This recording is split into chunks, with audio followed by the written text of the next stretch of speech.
Hey guys, welcome back to Owlets Tarot. My name is Jason. Thank you for joining me. This is going to be a general collective for Leo.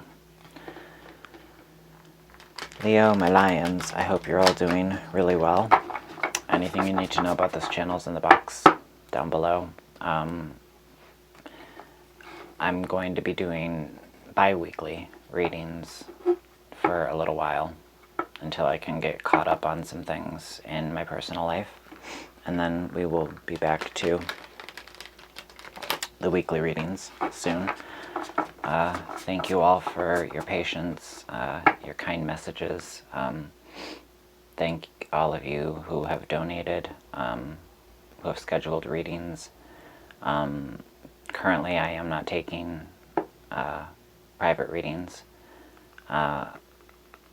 just for a little while, like I said, until I get kind of caught up on some things. So you're all appreciated.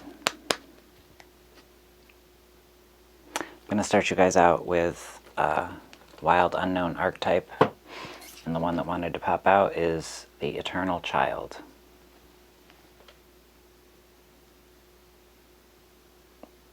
Something I talk about a lot on this channel, right? Being kinder to ourselves.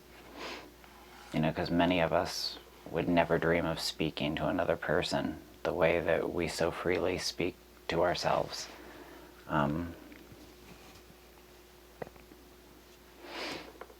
Alright, so we'll see how this ties in to the reading. I was going to use the Hermetic Tarot on you, but I think I'm going to use the Antique Anatomy Tarot on you guys today. So, let's get 2 more shuffles for my lovely Leos.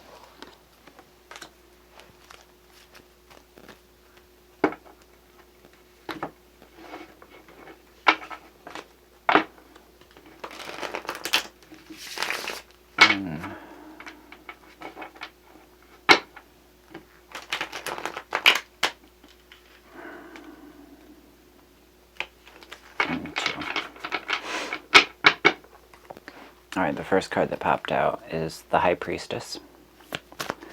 Energy and clarity for Leo. Energy, clarity, and guidance for Leo. 7 of Rods, or the 7 of Wands. Okay.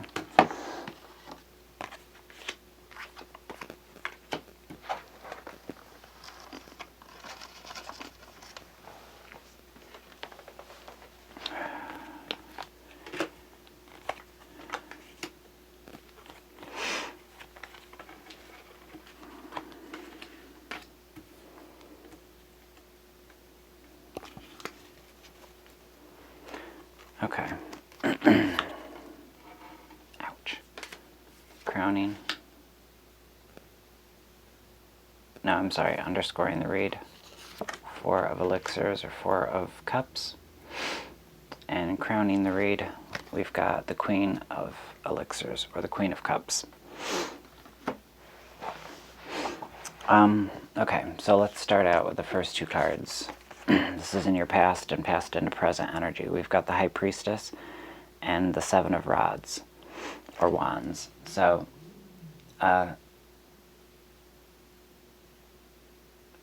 having to defend yourself against others, against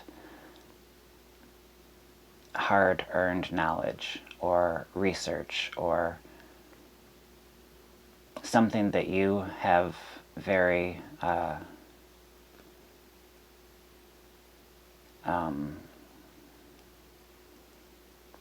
you've given a lot of thought to something, and now it feels like somebody that you thought was on board with your way of thinking, suddenly it feels like you have to defend your way of thinking to this person. And this person comes across with the Knight of Rods, Knight of Wands energy. That fuckboy energy. The fast, hot, heavy, fleeting, in and out.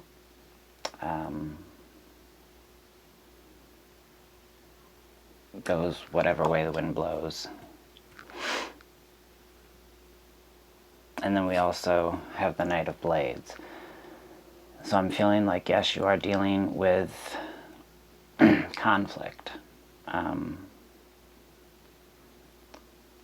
But you're recognizing that this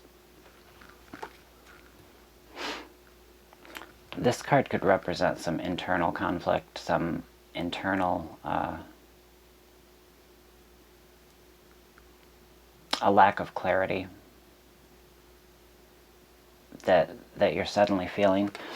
Now see, the reading starts out with you feeling very clear about something, but having to defend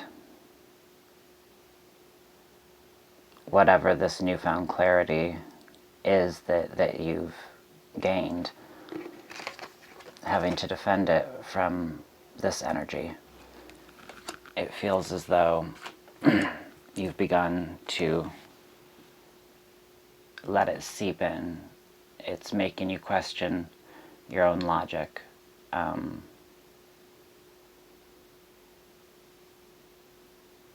But I think that you're seeing that.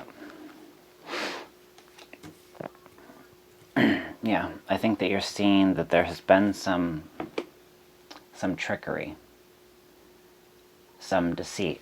I flipped these two cards around because when they fell out, they fell on top of each other. And I feel like this one's meant to come first. Because I think this energy has had you thrown, but you're starting to see that it's not so black and white. There could be ulterior motives. It could be...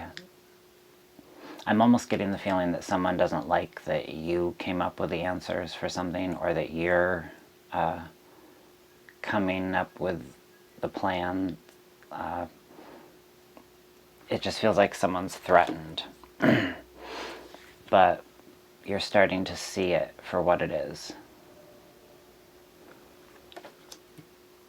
And that's renewed your hope that yes, you were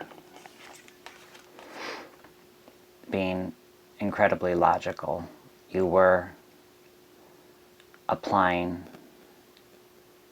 your hard-earned knowledge, making wise decisions, and even though you shouldn't have had to defend your own decisions that were for your own good and the good of your loved ones, those around you, there's an energy around you that's a bit threatened by how logical and put together you've been.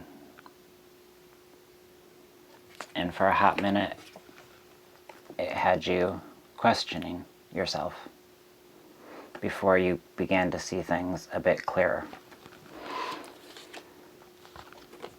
And now there's renewed hope. Now there's that feeling that things are going to turn out all right. That you just need to stick to the game plan. You need to stick to what it is that you feel is best for you, for your loved ones. Don't let people get in your head and make you question yourself, because I feel like part of the reason why they want to get in your head and make you question yourself is because they're threatened by...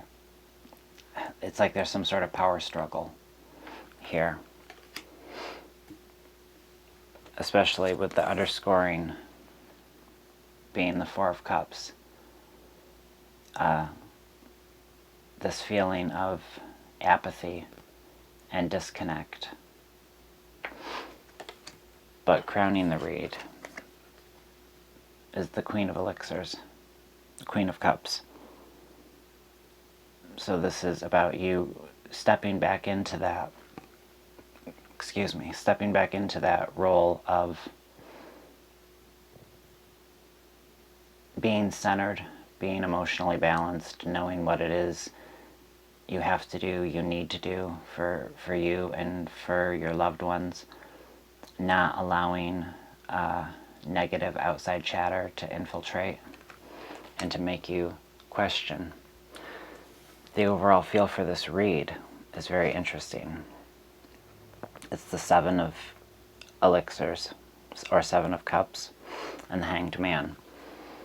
So it's about all of these choices and decisions that need to be made.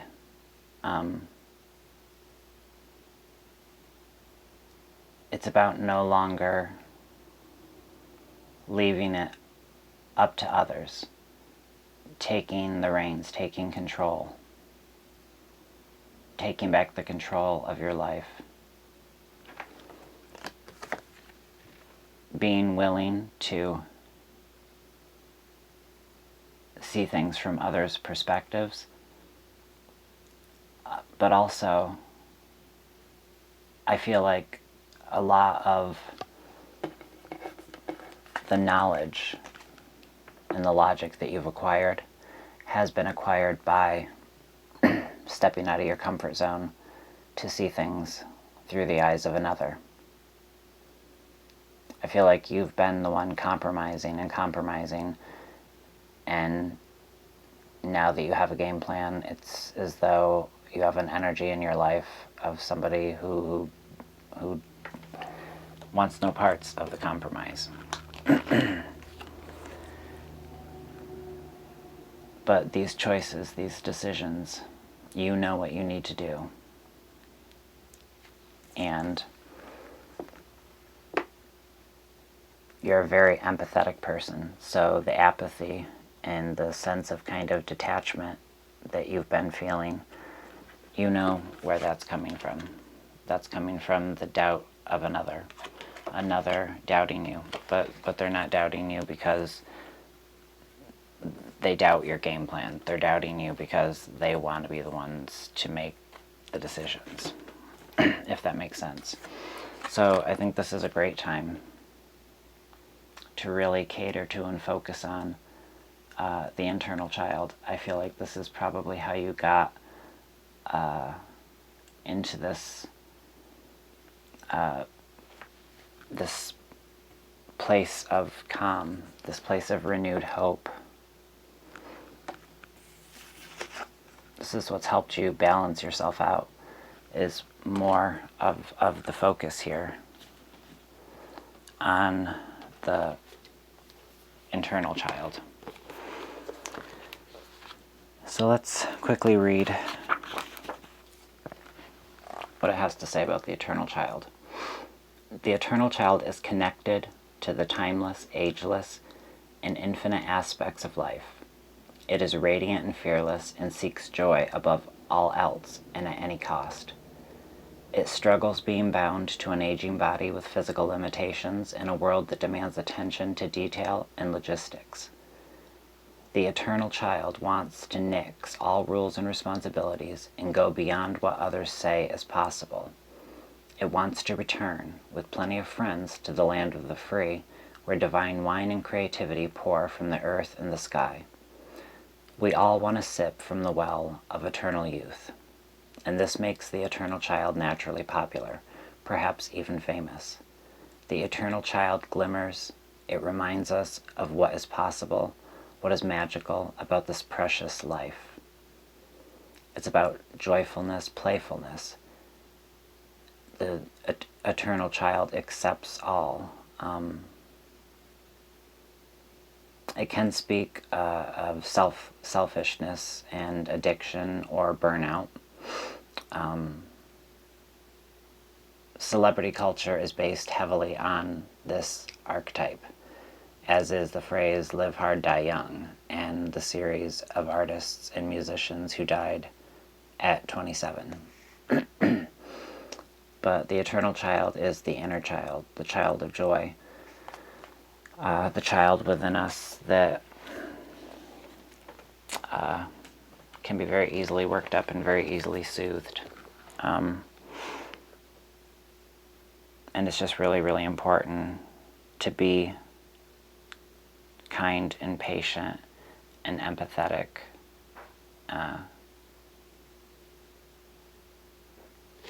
And, try to see through the eyes of that small child within.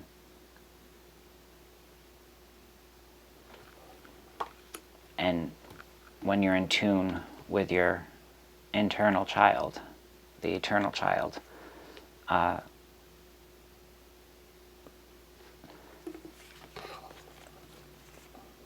things are clearer. They're more black and white. You can see what's for your greater good and what it is that's no longer serving you, the people that are no longer serving you, the things that you need to cut out of your life in order to make room for newness. And caring for the eternal child also brings forth renewed hope and joy and wish fulfillment. And this is a lot about positive manifestations and making the law of attraction work for you.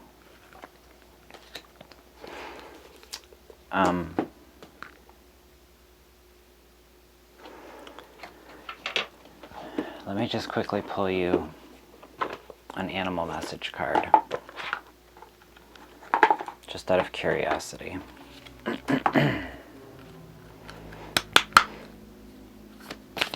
Animal message card for Leo.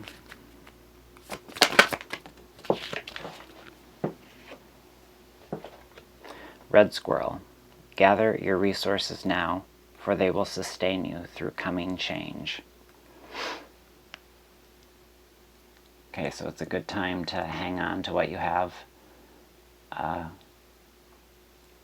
Don't make any exorbitant, frivolous purchases, because there's comfort in this card. There's comfort in knowing that you have gathered resources that will sustain you through any change to come, that you are protected by Source and by the universe.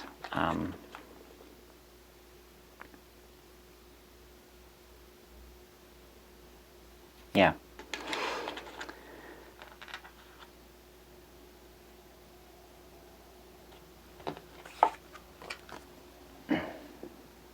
And this Queen of Elixirs, this Queen of Cups, this is your energy. So embody it. Make sure that you aren't letting anybody lower your vibrations. Recognize when you can tell that somebody's just trying to kind of bring you down. If they see a weakness and think, oh, I can chip away at this, I can bring this person down. This is you recognizing that ahead of time, holding your head high and not allowing it to work. A person can only bring you down if you allow them to bring you down. And I don't see you allowing that. Leo, my lions, you guys are tough. You guys know how to adapt that strength. So trust in yourselves. Trust that you know what's best for you now. And don't let others get in your head and make you doubt yourself. If others are making you feel doubtful, quiet your mind, go within, and ask Source for advice. Have a conversation with your inner child. the answers will always come from an intuitive place, okay? Trust in those answers. Yeah, and just don't let naysayers get in your head, because their motives